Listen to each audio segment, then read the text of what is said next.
बड़ी खबर में बात करेंगे। हालिया बारिशों और सैलाब के आफ्टर इफेक्ट्स आना शुरू हो गए हैं। सैलाब तो गुजर गया मगर अपने पीछे तबाही ही तबाही छोड़ गया। मुतासर इलाकों में जिंदगी तो बराए नाम ही है, हर चीज बर्बाद हो चुकी है। अक्सर इलाकों में कई फीट पानी ताल मौजूद है।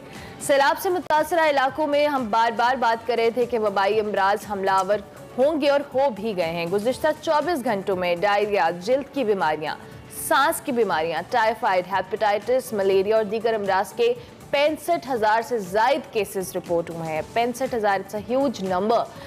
बेशतर केसेस का ताल्लुक सिंध से बताया जा रहा है, जबकि आलमी इदारा सेहत ने मुल्क भर में हेल्थ इमरजेंसी लगाने का मुतालबा भी कर दिया है। मुल्क भर में डेंगू की भी सूरत हाल कुछ अच्छी नहीं है, खतरनाक सूरत हाल इख्तियार कर गया है। कराची में डेंगू के ताबड़तोड़ हमले हमें देखने में आ रहे हैं। हस्पताल मरीजों से भरे हैं, जबकि हस्पताल में बेड्स के हवाले से भी कुछ रिपोर्ट्स आ रही हैं। ग़िज़ाई किल्लत का बहरान भी सर पर मंडला रहा है, जबकि मुतासरा इलाकों में बड़े पैमाने में जो बड़ी तादाद में हामिला ख़वातीन और बच्चों को भी ग़िज़ाई किल्लत का सामना। बिल्कुल, इस वक्त जो रिपोर्ट्स हैं वो ये कह रही हैं कि 3 करोड़ 40 लाख से ज़्यादा बच्चे, उन बच्चों को लाइफ सेविंग सपोर्ट की ज़रूरत है।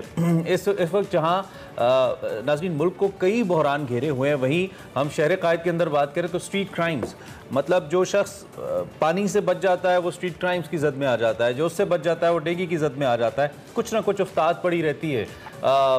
शहरियों के लिए इस वक्त मौत सस्ती और ज़िंदगी महंगी लगती है। स्ट्रीट क्राइम्स न सिर्फ रुकने का नाम नहीं ले रहे, कम होने का नाम नहीं ले रहे, बल्कि उससे भी कई ज़्यादा हो गए हैं। जब मुसलसल हम इस पर बात करें, शहर भर में स्ट्रीट क्राइम्स बढ़ते चले जा रहे हैं। CPLC की ताज़ा तरीन रिपोर्ट ये कहती है कि रवा माह के 19 दिनों में 12 शहरी डकैती मज़ामत पर कत्ल कर दिए गए, जबकि 30 ज़ख्मी हुए। साल के 8 माह के दौरान डकैती के 58,000 से ज़ायद वाक़यात हुए या वारदातें हुई। इसके दौरान तकरीबन 71 शहरियों के जाँ बख्श, जबकि 300 से ज़ायद शहरियों के ज़ख्मी होने की भी इत्तलात मिली हैं। और कराची के हवाले से मुसलसल कह रहे हैं सफाई का निज़ाम तो है नहीं वहाँ पे, ट्रांसपोर्टेशन पिछले 30-35 सालों में तो कुछ हुआ नहीं। थोड़ा सा आप कुछ फोकस करना शुरू किया पाकिस्तान पीपल्स पार्टी और सूबाई हुकूमत ने, लेकिन अब भी अवाम जितनी बड़ी मुश्किलात का शिकार हैं, जितनी बड़ी वसाइल की ज़रूरत है, उतने वसाइल नहीं हैं। मसाइल बहुत ज़्यादा। और एक चीज़ जिसे कंट्रोल किया जा सकता है बाय स्मार्ट पुलिसिंग, जिसे अच्छी स्ट्रेटजी से कुछ ना कुछ उस पर काबू पाया जा सकता है, वो स्ट्रीट क्राइम्स हैं। उस पर बिल्कुल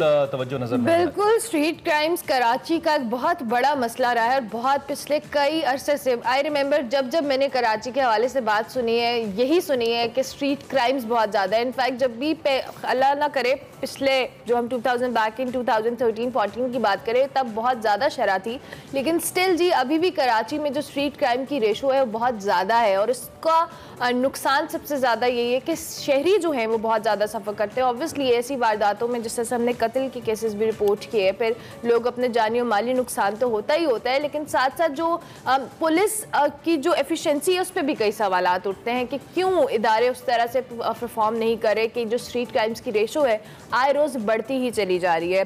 जहाँ मुख्तलिफ मसाइल का जिक्र करें तो हम सैलाब को कैसे भूल सकते हैं। ऑब्वियसली सैलाब के हवाले से ओवरऑल ही बड़ी मुश्किलात हैं और हमने अभी मुतासरा इलाकों के हवाले से बात की। मुख्तलिफ फुटेजेस हम अपने सोशल मीडिया के ऊपर, TV चैनल्स पे चलाते हुए देखते हैं, लोगों को लिटरली खाने को कुछ नहीं मिल रहा। बहुत सारे ऐसे इलाके हैं इमदाद पहुंचती है, बट स्टिल ये इमदाद एक दिन के लिए काफ़ी होती होगी, 2 दिन के लिए काफ़ी होती होगी।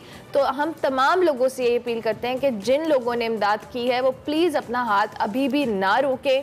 इन लोगों को हमारी हेल्प की, हमारी सपोर्ट की बहुत ज़रूरत है। ऑब्वियसली ये मनाजिर जो आप देख रहे हैं ये कैमरे में नज़र आ रहे हैं, इस मनाजिर से रिलेटेड जो इश्यूज़ हैं वो इतने बड़े और संगीन हैं। बीमारियां, जिल्द की बीमारियां, कल इमरान कुछ फुटेजेस आ रही थी और इसमें दिल देख के अजीब हो रहा था कि बच्चों को, छोटे से बच्चों को इतने ज़्यादा जो स्किन इन्फेक्शंस हैं वो हो रहे हैं क्योंकि पानी खड़ा है, इस तरह के मसाइल। बिल्कुल, और यहाँ पे ये वाक़यात इन सवालात को भी जन्म दे रहे हैं कि क्या हुकूमतें हमारी या हमारे एडमिनिस्ट्रेटिव इंस्टीट्यूशंस क्या इससे कुछ सबक सीखेंगे। ये सैलाब पहली दफ़ा नहीं आता। कल इत्तफाक ऐसा हुआ कि मुझे एक पुराना बुलेटिन किसी चैनल का को आज से 10, 12, 15 साल पहले देखने का इत्तफाक, और मैं कहता सिर्फ चेहरे बदलें, खबरें वही हैं। उसी तरह से सैलाब है, वही तबाही है, वही दौरे हैं, वही दावे हैं, वही इमदाद की अपीलें हैं और वही हासिल वसूल कुछ नहीं। हर साल ये सैलाब आता है, हर साल ये लोग बेघर होते हैं, कभी कम कभी ज़्यादा। हमारी प्लानिंग है कि नहीं हो पाती, हमारी प्लानिंग के ऊपर इम्प्लीमेंटेशन है कि नहीं हो पाती, हमारी सेल्फ डिपेंडेंस है कि वो वो नहीं बढ़ पाती। हम हमेशा दूसरों की मुंह की जानिब देखने को तैयार रहते हैं। अब तो हमारे वज़ीर आज़म खुद कहते नजर आते हैं कि IMF ने हमें नाक से लकीरें निकलवा दी हैं। This is being said bye a prime minister of a country जो कि एक न्यूक्लियर स्टेट है और दुनिया का छठा सातवां बड़ा मुल्क है, उसके वज़ीर आज़म ये कह रहे हैं कि IMF ने हमारी नाक से लकीरें निकलवा दी हैं, कोट अनकोट। तो अब इस सूरत हाल के अंदर क्या हम उम्मीद करें कि हमारी जो आने वाली जनरेशन है वो अपनी ज़िंदगी को लेकर कुछ प्लान कर पाएगी, हमारे मुल्क में अनसर्टेनिटी नहीं होगी, हम आने वाले वक्त में पाकिस्तान को ओन करेंगे, हमारी जो जनरेशन है? ये सारे सवालात हैं। इन सवालात को देखते हुए हमें इनका जवाब भी तलाश करना है। हमें अपनी गलतियों से अगर हम नहीं सीखेंगे तो आई थिंक तबाही के अलावा कुछ नहीं, हमारा कुछ भी नहीं है। हमारे साथ शर्मिला साहिबा मौजूद हैं, उनको हम खुशामदीद कहेंगे। Thank you very much madam, आपने हमें ज्वाइन किया। ऑब्वियसली हम मुख्तलिफ इशूज़ को डिस्कस कर रहे हैं। इस वक्त हम यही बात करते हैं कि जब भी हम शो या प्रोग्राम स्टार्ट करने लगते हैं तो हमारे दिमाग में यही आता है कि इस मुल्क में कौन सी ऐसी अच्छी खबर है जो हम अपने देखने वालों के साथ शेयर करें। लेकिन अनफॉर्चुनेटली जो सैलाब है, ओवरऑल सिचुएशन है, वो कुछ इतनी हौसला अफजा नहीं है। सैलाब के हवाले से क्या इकदाम हैं ओवरऑल? वैसे भी जो हमने इस तबाही को जिसको हम फेस कर रहे हैं सारे, उसके लॉन्ग टर्म भी बहुत ज़्यादा इम्पैक्ट आने वाला है हमारे मुल्क के ऊपर। इसके लिए क्या स्ट्रैटेजी हो सकती है या क्या इसमें बेहतरी हो सकती है? जी बहुत शुक्रिया। देखिए, सबसे पहले तो इस वक्त जो हमारी तरजीह है और प्रायोरिटी है वो ये है कि जो सैलाब ज़दगान है उनको किस तरीके से रिलीफ पहुंचाया जाए। अभी भी काफ़ी ऐसे इलाके हैं जहां पर पानी खड़ा है और वहां पर जो एक्सेस है that is only by boat. वहां पर गाड़ी या कोई शख्स नहीं जा सकता। इस वक्त तो हमने लोगों को रेस्क्यू करना है, फिर उनको महफूज मकामात पे पहुंचाना है, फिर उनकी एक तरीके से देखभाल करनी है। रिहेबिलिटेशन का जो फेस है वो तो काफ़ी अरसे बाद आएगा, जहाँ पर उनके घरों की बहाली होनी है, माल मवेशी है। इस वक्त देखिए, Pakistan has lost 70% of its crop, खासतौर पे राइस के क्रॉप। हम 4th लार्जेस्ट एक्सपोर्टर हैं राइस के, और हमारा 70% वो क्रॉप जो है वो इस वक्त सैलाब की वजह से तबाह हो चुका है। अगेन हमें अब खाने पीने की अशिया भी इंपोर्ट करनी पड़ेंगी। ऑलरेडी हमारा इंपोर्ट बिल जो है वो इन्फ्लेटेड है। तो इस वक्त इकोनॉमी के हालात वैसे ही फ्रजाइल थे पिछले 3-4 सालों से, और इस सैलाब के बाद मजीद फ्रजाइल हो जाएंगे। अब इशू इस वक्त ये आ रहा है कि सबसे पहले तो हमने ये कोशिश करनी है कि किस तरीके से इकोनॉमी को हम ऑन ट्रैक लेकर आएँ। यहाँ पर हमने आलमी बरादरी से भी इमदाद की अपील की है, जो हमें काफ़ी सारी प्लेजेस आई हैं। जो हमारे दोस्त ममालिक हैं जैसे टर्की है, चाइना, UAE है, बरतानिया है, वो हमें मदद भी फराम कर रहे हैं। लेकिन दिस इज़ नॉट इनफ। सबसे इम्पोर्टेंट चीज़ तो ये है कि पाकिस्तान की किसी भी गलती की वजह से ये सैलाब नहीं आया है। ये जो ग्रीन हाउस एमिशंस हैं, पाकिस्तान इमिट्स लेस देन 1%, लेकिन जो दीगर तरक्की याफ्ता इंडस्ट्रियल नेशंस हैं उनकी जो ग्रीन हाउस एमिशंस हैं, कार्बन एमिशन है, उसकी वजह से ये क्लाइमेट चेंज आ रहा है। और इस क्लाइमेट चेंज के नतीजे में शदीद बारिशें और उसके नतीजे में ये सैलाब आया है। पाकिस्तान जैसे 10 ममालिक और हैं जो इस क्लाइमेट कैटास्ट्रॉफी से शदीद मुतासर हो रहे हैं। तो हमने सबसे पहले तो दुनिया को बावर कराया, और मैं बिल्कुल सराहूंगी फॉरेन मिनिस्टर बिलावल भुट्टो ज़रदारी साहब की काविशों की कि उन्होंने डे 1 से दुनिया को इस बात को अवेयर करवाया कि ये हमारी गलती नहीं है, it is not Pakistan fault. ये दुनिया को अब वक्त आ गया है कि कॉन्फ्रेंसेस और मीटिंग्स के अलावा we need to walk the talk. हमें ऐसे चेंजेस लाने पड़ेंगे ताकि हम फ्यूचर क्लाइमेट चेंजेस से अडेप्ट कर सकें। इसको रिवर्स नहीं कर सकते, लेकिन we need to find ways जहां पर हम इनको अडेप्ट कर सकें। ठीक है। अच्छा, आपके आने से पहले हम कुछ कराची की भी बात कर रहे थे। आप खुद भी चूंकि कराची में रहती हैं, पाकिस्तान पीपल्स पार्टी पिछली कई दिहाइयों से किसी न किसी सूरत में हुकूमत में रही है कराची में। ऐसा क्या अमर माने हैं कि ये जो स्ट्रीट क्राइम्स हैं शर्मिला, इसके ऊपर हम कोई काम नहीं कर पाए, बजाय इसके कि इसकी रेशो कम होती बढ़ती चली गई है, ना हम स्मार्ट पुलिसिंग की तरफ गए हैं। अगर पुलिस के महकमे से बात करें, वो अपने वसाइल का रोना रोते हैं कि हमारे पास वसाइल ही नहीं है जी, हम कैसे इनको कोप अप करें। मुजरमों के पास हमसे ज़्यादा अच्छी गाड़ियाँ, हमसे ज़्यादा अच्छा असला है, और ये बात हकीकत भी है। कराची में रहने वाले इसको मुझसे बहुत बेहतर जानते हैं। तो ऐसा क्या अमर माने है कि हम आज तक कोई इंप्रूवमेंट नहीं कर पाए और शहरी मुसलसल लुट रहे हैं रोज़ाना की बुनियाद पर? आई थिंक मैं इस बात से बिल्कुल अग्री नहीं करती कि किसी किस्म की कोई इम्प्रूवमेंट नहीं आई है। आप ज़रूर मेरी बात से सहमत होंगी जब मैं आपको ये कहूँगी कि एक वक्त ऐसा भी था कराची में जब डेली के हिसाब से 17 से 18 टारगेट किलिंग्स होती थी, बोरी बंद लाशें मिलती थी, अगवा बराए तावान होता था, घर से सुबह निकलते थे तो हमें ये नहीं पता होता था कि हम घर जिंदा वापस पहुंचेंगे कि भी नहीं पहुंचेंगे। वो वक्त अल्हम्दुलिल्लाह नहीं है अब। इसमें जो ओवरऑल क्राइम का जो रेशो है उसमें 40 से 50% कमी हुई, इजाफा हुआ है, बेरोजगारी के अंदर इजाफा हुआ है। तो ये मगिंग, मोबाइल स्नैचिंग, घर के अंदर चोरियां, ये इसमें इजाफा हुआ है। अच्छा, जहाँ तक वसाइल का ताल्लुक है, ये भी हकीकत है कि देखिए कराची तकरीबन 3 करोड़ आवाम यहाँ पर रहती है, लेकिन अगेन हम हर साल एटलीस्ट सिंध गवर्नमेंट, क्योंकि मैं सिंध गवर्नमेंट का हिस्सा हूँ फॉर द लास्ट 11 ईयर्स, मुझे पता है कि हर साल जो मेजर चंक जाता है बजट का वो सिक्योरिटी होम डिपार्टमेंट के लिए ही जाता है। अब उसमें हम हर साल इजाफा तो करते हैं, but again it's not enough.